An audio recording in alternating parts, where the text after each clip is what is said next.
Okay, so let's get started. In order to make this easy to explain or try to apply what these principles are as we go through them, just spend a minute or two on each. I'm going to give you a scenario. It's a generic scenario, but we're going to use it to be able to refer to give examples of what we're talking about. So today's scenario is you're a day watch supervisor. You are responding to an officer said he needs assistance on a traffic accident with injury, that one of the people involved in the accident is being combative and he needs assistance. As you pull up to the scene, the video shows you this. You see there's a female standing in the background like she was involved in the accident, but out of her car, and she's crying. And you see a guy being slammed onto the hood of the car, and he's saying, I don't know why you're doing this. Why are you doing this? I'm fine. I'm just worried about my wife. Why are you doing this? I'm fine. Slams the guy in the hood of the car, handcuffs him, and then throws him to the ground and says, oh, thanks for getting here. This guy has been a handful. And the video stops. So we're going to use that as the issue that you're confronting for this particular video. So as you heard me talk about a little while ago, the very first thing on the top of our list, and you should have it hopefully printed out in front of you, is the problem. As simple as it may seem, not only will you get points for pointing out that you have the aptitude to recognize what the issue is, right? Quite honestly, there's a wrong answer in here, that the problem is you got to go see the officer to get him to handle this accident as quickly as possible and get the lockup as quickly as possible because you want the backlog to build up. That's not the right answer. A problem statement would be, I got called to the scene where I saw an officer using force that, in my opinion, may not have been justified. I'm not saying it wasn't, but may not have been justified. And then I certainly saw him do something that was unjustified by throwing a handcuffed prisoner to the ground, and I saw his wife crying in the background. So the problem would be, I have a potential, here, let me stop for a second. So when you start at the video, every time, if you're going to use this method, every time it starts, no matter what you're confronted with, you're going to want to go down this method. You're going to want to start off. As soon as the camera stops and says, okay, you start answering, you should say, my problem here is I pulled up on a scene where I observed an officer potentially use unauthorized force to handcuff a prisoner, and I certainly saw him use inappropriate force when he threw a handcuffed prisoner to the street. So I have an issue here of something where an officer is certainly acting inappropriately. So here's what we're going to do, right? So you understand the picture? You frame up what it is. You're telling the assessor that you understand what the issue is, that you had the aptitude to identify what the real issues were, that you're not in la-la land and thinking about some off-the-wall things that is an issue or problem you're going to confront, that you can really see what your problem is that you have to deal with as a supervisor. Second piece, cause. More times than not, it's going to be easier for you to identify the cause on a personnel matter issue. Somebody's constantly coming in to work late. You get a note from his spouse, his or her spouse, they have a drinking problem at home, whatever it may be, right? So in those circumstances, the underlying cause to the person always coming up late to roll call is that they've got, a drinking problem and marital problems, and they're sleeping in late, and they just not responsible for what they're supposed to be doing. That's a little bit easier to identify, but you always have an underlying cause. So you would say in this next thing, my problem, as we stated, the underlying causes to this issue are yet to be discovered, but we certainly have a potential of poor training of the officer. He was not able to handle himself appropriately. He didn't understand the rules and regulations of what was supposed to be. Potentially he was overwhelmed by what he was confronted with. He has inappropriate skills to be able to deal with people. I don't know what it is quite yet, but there's something that's bigger. There's the issue itself, but there's something that led up to that. And when we get through this scenario, we're going to understand what that is. It isn't my job just to go and write a DI-1 to initiate an investigation. I got to figure out what got us to the point where that officer took the actions I observed the witness in taking. And then the next piece is your decision making. I always said, so with what I'm facing, here's my decisions I'm going to do. This is what I would do. And we have that broken up into 5 separate categories. Your planning, your organization, leadership, initiative, and the resources that you have available to you. So let's talk about them one at a time. Planning. It's simply what you're going to do and why you're going to do it, right? So in this circumstance, after you stated the first 2, so you'd say, so my plan is this. I'm going to immediately go up to the prisoner. I'm going to immediately go out of my vehicle. I'm going to instruct the officer to stand down and to calm down, go over to the prisoner that was knocked on the ground, check for injuries. I see the young lady in the background was crying. Was she the one that was injured in the accident? Check around to make sure that EMS is on the way. First thing I got to do is, once I have the officer calm down, I got to make sure that this officer was using common sense, calling EMS for those who may have been injured. This was an accident with injury. And was the prisoner injured from what he had done? Was the young lady crying because of an injury? So once I got the normal on-scene issues taken care of, I'm gonna go ask that officer very briefly. I'm gonna pull him to the side once I feel everyone's injuries are under the side, and I'm gonna very quickly tell him that what I observed was inappropriate, and I would expect that he will not act like that anymore. And we're gonna discuss, and I will quickly ask him what was the reason for him doing what I observed him doing. Depending on what he answers, I will make some decisions. If he gives me something that's somewhat reasonable, gosh, the thing stopped. Maybe the guy had a gun tucked in the back of his waistband that I didn't see, and he threw him down because the guy was getting ready to try to grab the gun even with his hands behind his back. I didn't see that. Or it may just be, man, the guy spit on me a minute before you pulled up, and he just pissed me off, right? You don't know what the answer is going to be. But based on what response I would get, I would make sure that this is what I'm going to do. Look, we're going to get deep into what those answers are going to be. But you want to clearly state, what is your plan, what you're going to do, how you're going to go about it. And that's the next piece, organization. How do you going to organize what you're doing? This is how I'm going to implement what I'm going to do, right? I'm gonna call EMS. I'm gonna call for another officer to come handle the scene. I'm gonna call another supervisor to assist me to come see what's going on. I'm gonna notify dispatch. Eventually I'm gonna ask PIB to come to the scene. Whatever it is that you need to do to get yourself set up to handle that scene, that's what you're gonna do to organize. You should hopefully by this point start to get a hint of what this format's gonna do. It's gonna force you to think about those things you should be doing in any scenario.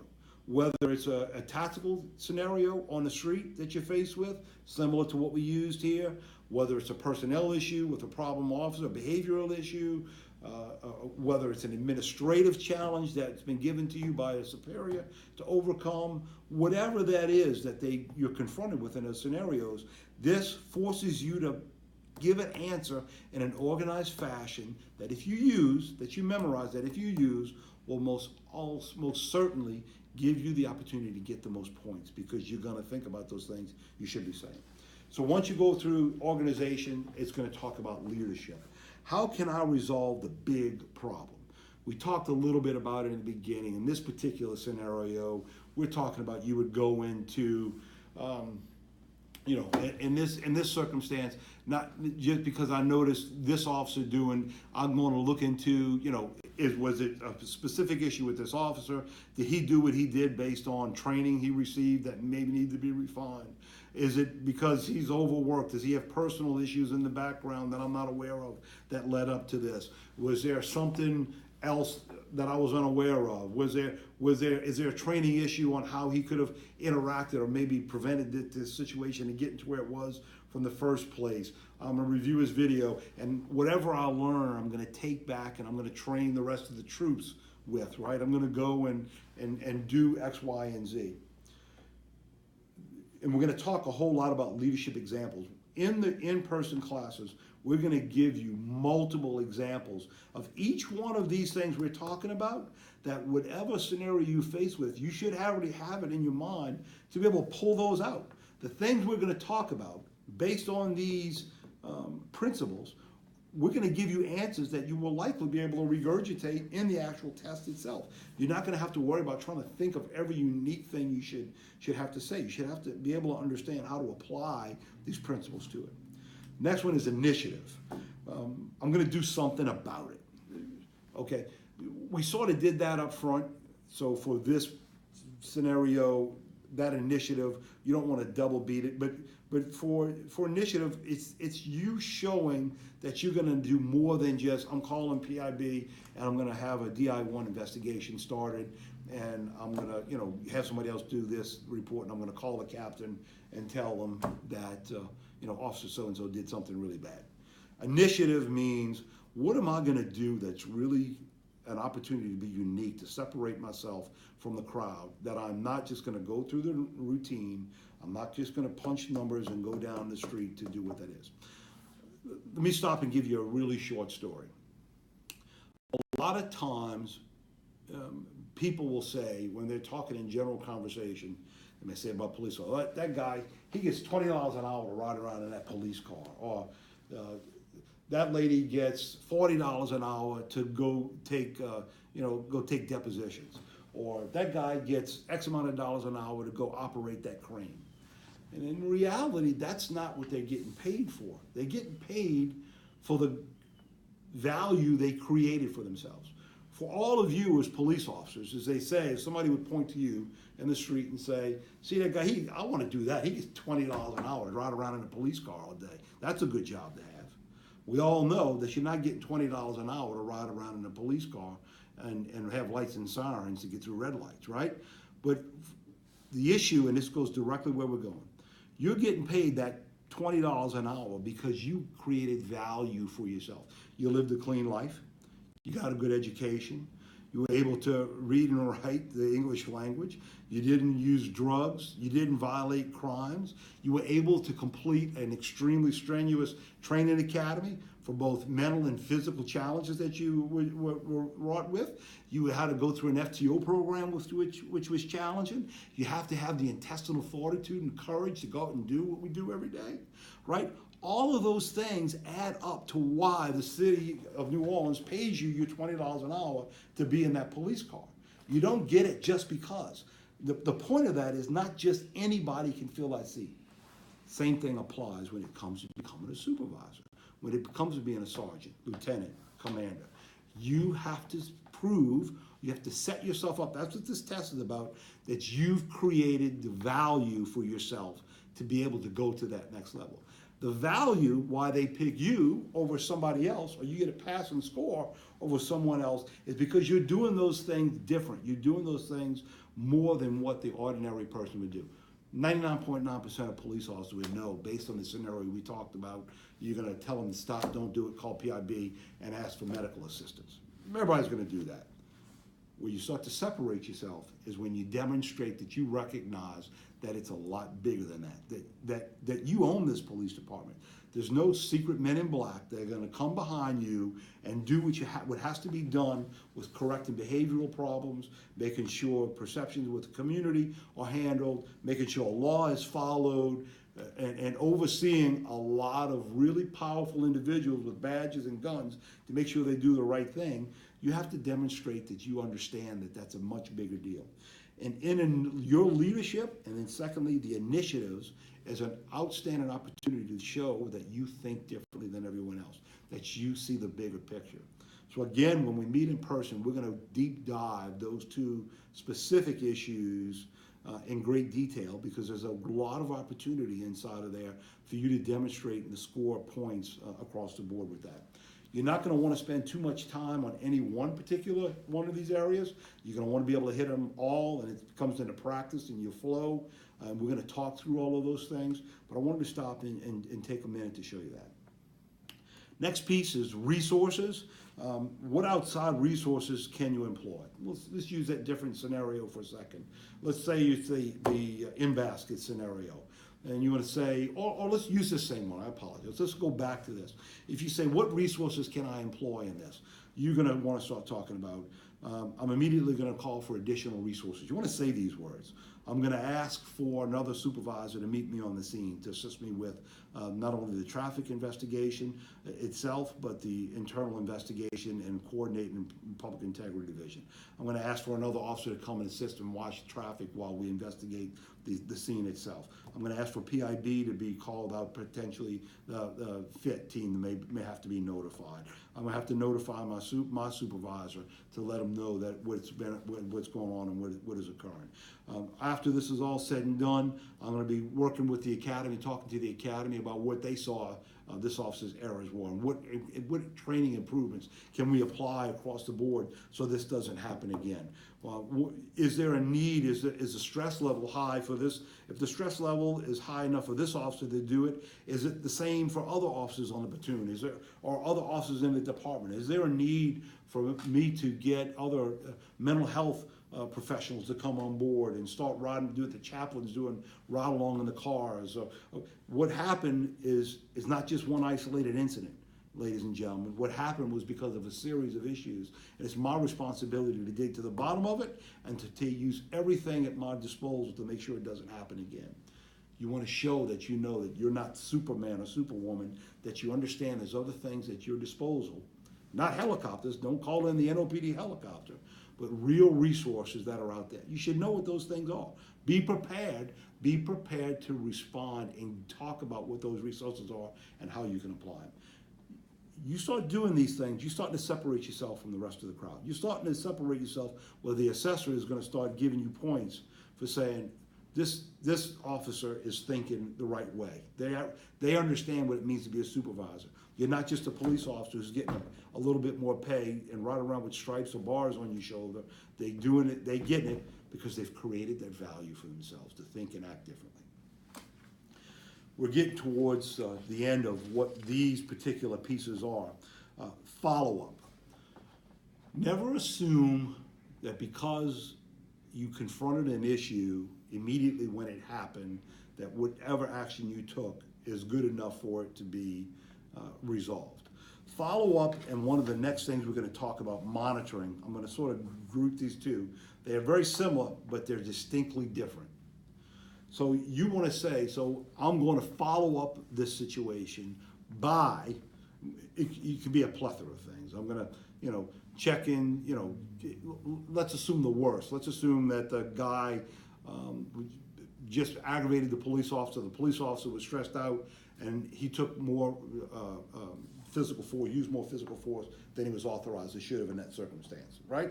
So with that, let's say the officer has to go for retraining, needs psychological assistance, needs to, get counseling, needs more training, whatever it is, all right? A follow-up is to make sure that you're going to go and check that those things, that you're going to go see the officer. How you doing? Check in with them. You're going to follow up with your other platoon members to see how that's going. You're going to follow up with PIB to learn what they're finding out, to see if there's things you can apply to your platoon or your command to be able to make a difference in those areas. Monitoring is that you're actually taking actions to reassure that appropriate behaviors are occurring. Meaning, I'm gonna go to a lot of calls. I want to monitor this officer's behavior. Not only am I going to, call up people that I can't be on calls with to see how they were treated by the officer, but I'm going to make it a point wherever I'm available. I'm going to assist. I'm going to shadow this police officer on the calls that he or she goes on to. I'm going to make sure that they're handling the calls appropriately as they're where they're not. If they're not, I'm going to interject. I'm going to train. I'm going to encourage in a positive way the best I can. I will not allow that officer to act inappropriately in any circumstance. However, if there's an opportunity to help that officer improve, I'm going to see how he or she is doing with the enhanced training, with the and I'm going to make this, I'm making these up, with the counseling he or she received, etc. You see the difference? Follow-up is when you're going to talk about, somebody is always late for roll call. I'm just going to give you an example. If somebody's always late for roll call, you're going to say, and I'm going to follow this up by, and every Friday, immediately after roll call, I want 5 minutes with the officer to talk about how well he or she's been doing, about getting the roll call on time, prepared, taking notes, got uniform on, inside of all authorized gear. You get the idea? Monitoring is, I'm gonna go watch and make sure that behavior, the appropriate behaviors are now occurring because of my intervention. The last piece, and we talked a little bit about it, is related. How can this be related? It's possible before a video scenario starts in a tactical circumstance that you may have gotten a smaller in basket, and we're going to talk about the different methods that you could be given by civil service, but you could get a small in basket, and in it there's 2 or 3 pieces of paper, and one of them says Officer Jones, we'll say for this scenario, is asking for, has been calling in sick a lot, and your supervisor wants you to know why Officer Jones has been calling in sick, right? You may want to point out, and in this, I want to point out that what may be related to this, in my in-basket, I got a memorandum that pointed out that Officer Jones has been calling in sick a lot. Why is he sick? Is he truly sick? Is he trying to deal with a family issue? Is there an alcohol abuse issue? Is he working too many hours, working too many details? Does he or she have a second job? I want you to recognize that there's other things that are related to this that I'm going to pull into my investigation, to my resolution, whatever it may be.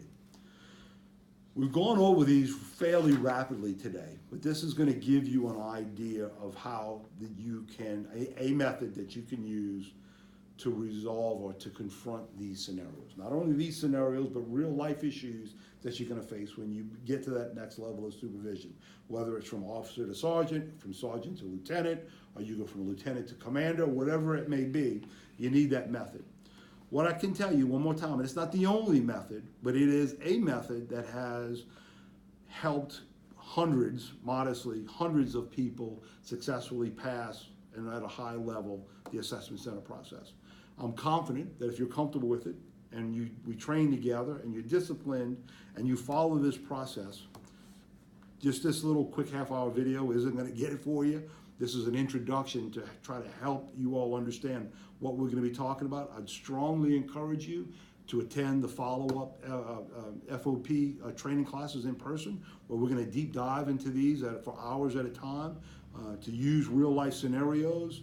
We may even say scenarios that by coincidence look very closely to what you're tested on. There's only a small window of things that you can be tested on. Think about it. You're police officers. They can't ask you how do you perform brain surgery. They can't ask you how do you design a substation for the electric company. They're going to talk to you about law enforcement related issues. It's going to be a tactical issue. It's going to be an administrative challenge you get from a superior, or it's going to be a personnel problem that you have to deal with. When I say tactical, it could be a crime trend issue. It could be an ongoing, unfolding, a chase, a pursuit, a robbery in progress, hostage. It could be an administrative problem issue. The captain needs a plan for a festival that's going to occur, and he needs you to do planning or something along that line. Or it could simply be you have an officer who's not acting appropriately, not showing up on time, calling in sick a bunch, or whatever it may be.